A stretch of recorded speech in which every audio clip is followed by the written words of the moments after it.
Hello everyone, welcome to my channel. साथियों, पहले episode में हमने जाना कि सिद्धार्थ और उसके साथी गांव के विकास में बाधक धूर्त चाणूर को गांव से निष्कासित करने की योजना बनाते हैं।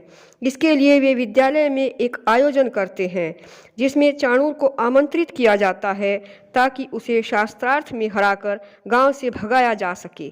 इसी के साथ देखते हैं सिद्धार्थ उसे हरा पाता है या नहीं। अपने ज्ञान पर पूर्ण विश्वास न होते हुए भी अज्ञानियों का भ्रम तो बनाए रखना ही था। इसलिए बिना कुछ सोचे विचारे चाणूर गांव वालों के साथ चल दिया। इधर मंच के समक्ष एकत्रित भीड़ को सियाने की प्रतीक्षा ने आकुल कर रखा था। सबके हृदयों में जिज्ञासाओं की हलचल मची हुई थी। कुछ एक चाणूर के महात्म्य से प्रभावित इस आयोजन को सिद्धार्थ के मिथ्याभिमान की संज्ञा दे रहे थे, तो कुछ सिद्धार्थ की विद्वता के प्रति निशंक चाणूर की पराजय देखना चाहते थे। अब देखो कलई किसकी खुलती है। यकायक नकली समर्थकों के साथ चाणूर आता दिखाई दिया। उसके पक्षपातियों के हृदय हर्षोल्लास से बल्लियों उछल गए और श्रद्धावश उनके गदगद कंठ से सियाने जी जिंदाबाद के नारे निकल गए। संशय को निराधार देख चाणूर ने हाथ उठाकर सभी को नमस्कार किया। मंच के सामने आते ही सिद्धार्थ ने खड़े होकर उसका औपचारिक स्वागत और सम्मान किया।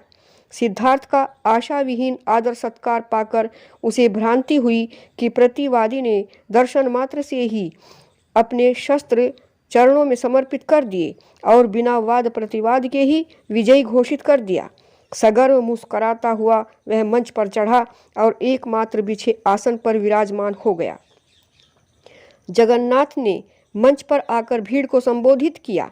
माननीय बुजुर्गों, माननीय माताओं, बहनों, श्रद्धालु भक्तों और तमाम दोस्तों, सियाने जी महाराज मंच पर पधार चुके हैं।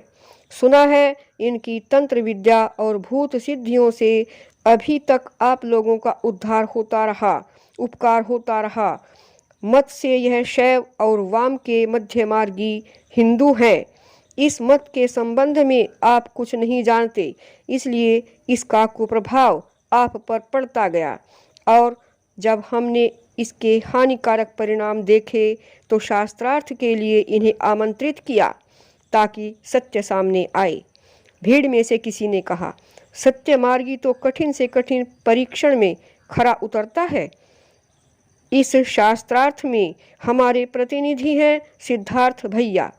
इन दोनों में जो सत्य सिद्ध होगा वही जयी होगा, किंतु एक शर्त है, अगर सियाने जी को मान्य हो तो। भीड़ में से कई एक स्वर आए, पराजयी को सब कुछ मान्य होना चाहिए। तो फिर स्पष्ट कह देता हूँ, पराजित होने वाले को यह गांव छोड़कर सदा के लिए चला जाना होगा। जगन्नाथ ने सियाने को एक अपेक्षित दृष्टि से देखा। मान्य या अमान्य के दो टूक प्रश्न से चाणूर को वस्तु स्थिति का बोध हुआ। न केवल मान सम्मान बल्कि बसे रहने का भी सवाल था।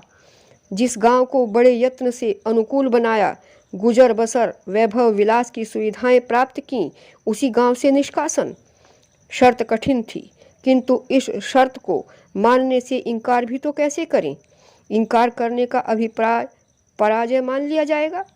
पराजित होकर और भीड़ की श्रद्धा खोकर यहाँ रहना भी मुश्किल होगा। गांव त्यागने की शर्त सियाने जी को शायद मान्य नहीं, जगन्नाथ ने टोका। मान्य क्यों नहीं? चाणूर सस्मित बोला। मान्य है। जगन्नाथ ने बात आगे बढ़ाई। किसी भी शास्त्रार्थ में निर्णायक के बिना हार जीत का फैसला नहीं हो सकता, इसलिए निर्णायक का होना अत्यंत आवश्यक है। चूंकि यह शास्त्रार्थ सत्य के प्रकाश के लिए, आपके विचारों में परिवर्तन लाने के लिए आयोजित किया जा रहा है, तो क्यों न आप ही इसके निर्णयकर्ता हों। हाथ उठाकर सिद्धार्थ ने सहमति दी। मैं तो आप सभी के न्याय को शिरोधार्य करने के लिए तैयार हूँ। बाकी सियाने जी से आप स्वयं पूछ लीजिए। चाणूर को विश्वास था कि मूढ़ गांववादियों का निर्णय तो उसी के पक्ष में होगा ही, अतः पुलकित सा होकर बोला, न्यायाधीश कोई भी हो, सांच को आँच नहीं। सिद्धार्थ की तरह मैं भी न्यायकर्ता आप ही को बदता हूँ। इस पर भीड़ में से समवेत स्वर गूंजा। सियाने महाराज की जय। एक बारगी लोगों का रुख सियाने की ओर अनुभव कर सिद्धार्थ के साथी मंच के पास आए और साहस बनाए रखने की प्रेरणा देने लगे। सिद्धार्थ ने सभी को आश्वस्त किया और सियाने से मुखातिब हुआ। पहला प्रश्न किया, हाँ तो सियाने जी, यह जो आप भूत सिद्धि प्राप्त हो, इससे भूत योनि में भी आस्था अवश्य रखते होंगे। चाणूर ने साभिमान उत्तर दिया, क्यों नहीं, भूत योनि में विश्वस्त हुए बिना भूत सिद्धि ही कैसी। तब तो भूत का जन्म और उसकी सिद्धि के विषय में विस्तार पूर्वक बता ही सकते हैं। अवश्य अकाल मृत्यु को प्राप्त मनुष्य अपनी विधि नियत श्वासें पूर्ण न कर पाने के कारण मानव जन्म नहीं ले पाता और भूत योनि में भटक जाता है।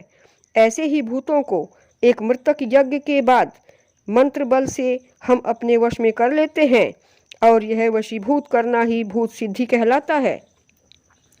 इस बार सिद्धार्थ ने खंडन किया। आपने कहा अकाल मृत्यु, क्या मृत्यु भी अकाल अर्थात असमय होती है? उसके आने का कोई न कोई काल या समय तो होगा ही।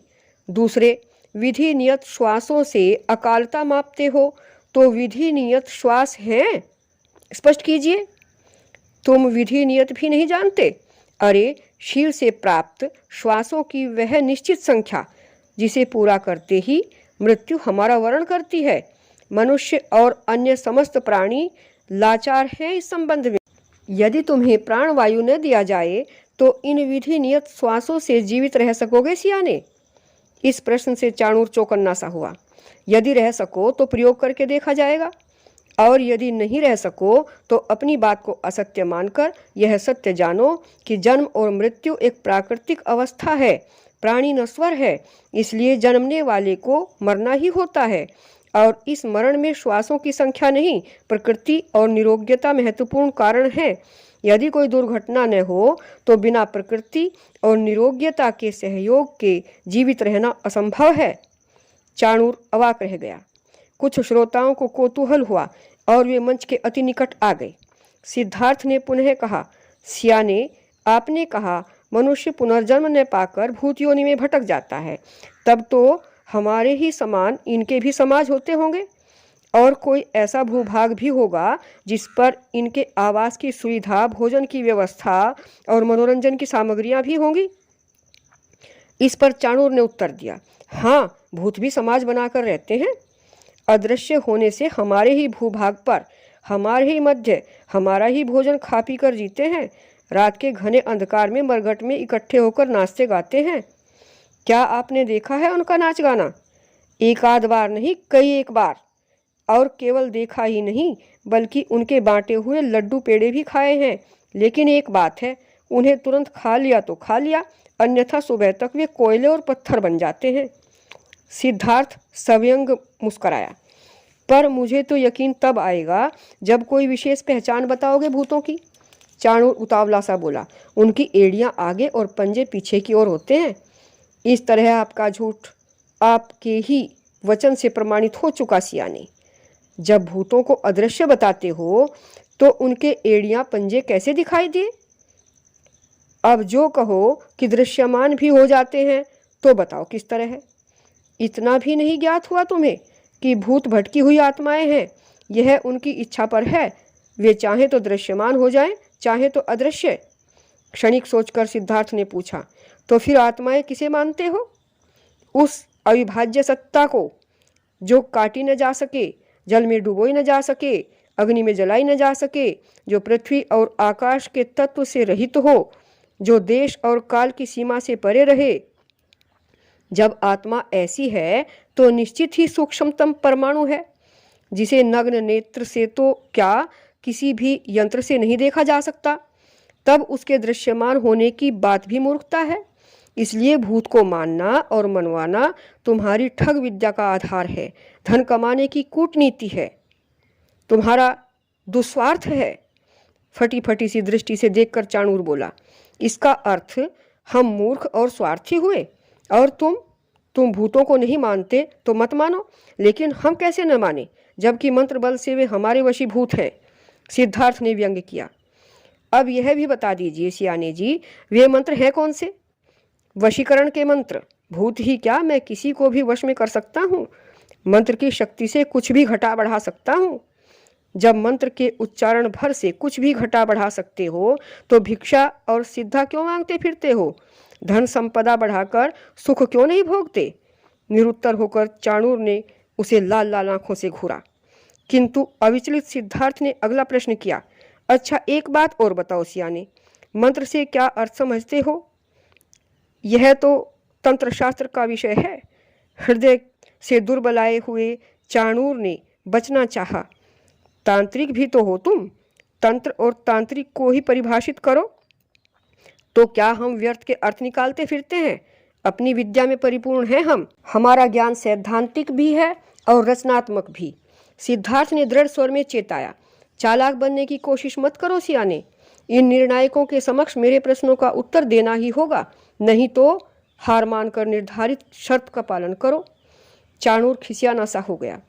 सिद्धार्थ जनसमूह से मुखातिब हुआ, देख लीजिए आप सब, यही मंत्री तंत्री सियाना मंत्र तंत्र की व्याख्या नहीं कर सकता, जबकि मंत्र बल से भूतों को वशीभूत करने का दावा करता है। यदि यह परास्त होकर कहे तो इनके अर्थ मैं स्पष्ट कर सकता हूँ।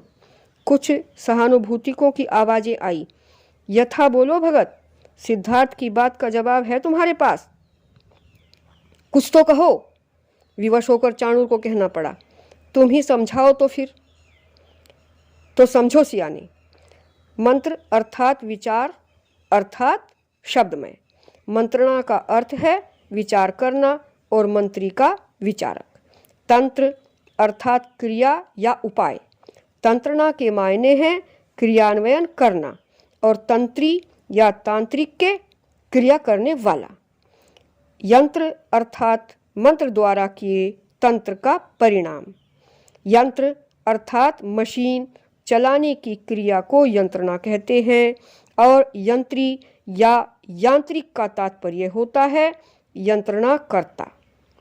मंच के समीप खड़े शरणों ने पुकारा, कुछ समझ में न आया हो तो फिर पूछ ले।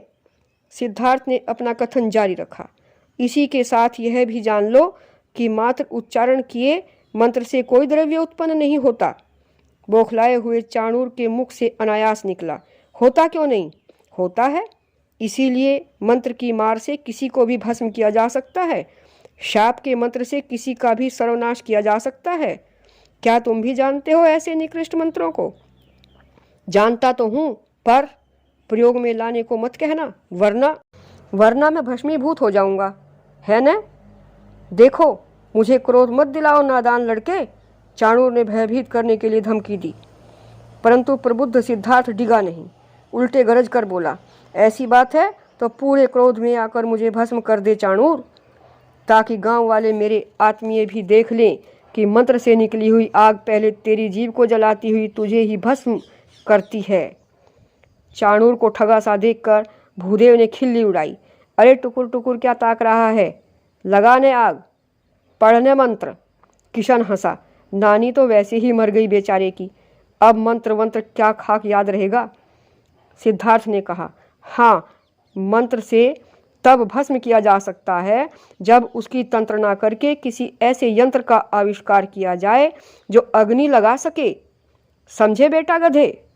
किसी ने यह कहने पर युवाओं में हास्य की एक लहर फैल गई।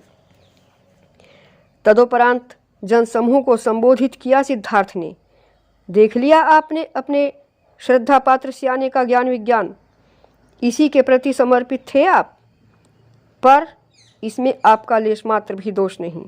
किसी विद्वान ने कहा है, यस्मिन् देशे द्रुमो नास्ति तत्रैरण्डो द्रुमायते, अर्थात जिस देश में कोई वृक्ष नहीं होता उस देश में अरंडी को ही महावृक्ष मान लिया जाता है। तो यहाँ कोई ज्ञान का प्रकाश करने वाला नहीं था, इसलिए अंधों में काना राजा बन बैठा। तुम सत्य कहते हो, तुम ही ज्ञानी हो। सामूहिक स्वर आए और जनता के इस प्रथम निर्णय पर चाणूर के पांव उखड़ गए। हारने वाले के चित्त में उग्र भाव का उत्पन्न होना कदाचित स्वाभाविक वृत्ति है। वह अंदर से उग्र होते हुए भी बाहर से शांत बना रहा, क्योंकि उसे ज्ञात था की उग्रता प्रकटाने का अभिप्राय है पराजय की स्वतः घोषणा। तभी सिद्धार्थ ने नया विषय उठाया। तुम किस देव के उपासक हो सियाने? देवों के देव महादेव का। चाणूर ने उसे घूर कर देखा। क्या शिव और शिवलिंग के तात्पर्य को समझाने का कष्ट करोगे? क्यों नहीं। शिव कैलाशराज और अपनी शिवा का पति है, विश्व का कल्याणकारी और संहारकर्ता परमेश्वर है। शिवलिंग का मतलब है शिव का पुरुषत्व, जिसके कारण वह जगत का उत्पत्ति करता है। यह असत्य है, सिद्धार्थ ने सुतर्क दिया। शिव परमात्मा का गुणवाचक नाम और ओम का पर्यायवाची है तथा लिंग रूप में उसकी सृष्टि को प्रतीकात्मक रूप से समझा गया है। शिवलिंग पर वह जो बिंदु बिंदु जल टपकता है उसे तुम शिव की जटाओं में संभली हुई गंगा माता कहते हो न? हाँ, निसंदेह। क्या वे गंगा माता के अवतरण में सहायक नहीं? नहीं, वह गंगा की धार नहीं, वरन वह तो इस रहस्य की प्रतीकात्मक भाषा है कि काल बिंदु के तुल्य क्षण क्षण बीत रहा है। इस प्रतीकात्मक शिव को ऋषियों मुनियों ने अज्ञानियों को समझाने के लिए कल्प किया। और जहाँ तक गंगा अवतरण की सत्यता है तो वह तो गंगोत्री स्रोत से निकलकर पर्वतों के मध्य से होती हुई मैदान में आई है। इस बात को चाहे तुम न जानते हो, लेकिन हमारे गांव के कुछ बंधु बांधव जरूर जानते हैं। किसी ने कहा, मैं तो गंगोत्री हो भी आया हूँ। हरिद्वार से गंगोत्री तक पैदल यात्रा की। तफरीह में सिद्धार्थ ने उससे पूछा, तो कहीं शिवजी अपने सिर पर गंगा संभाले मिले भी होंगे तो पहचाना न होगा तुमने।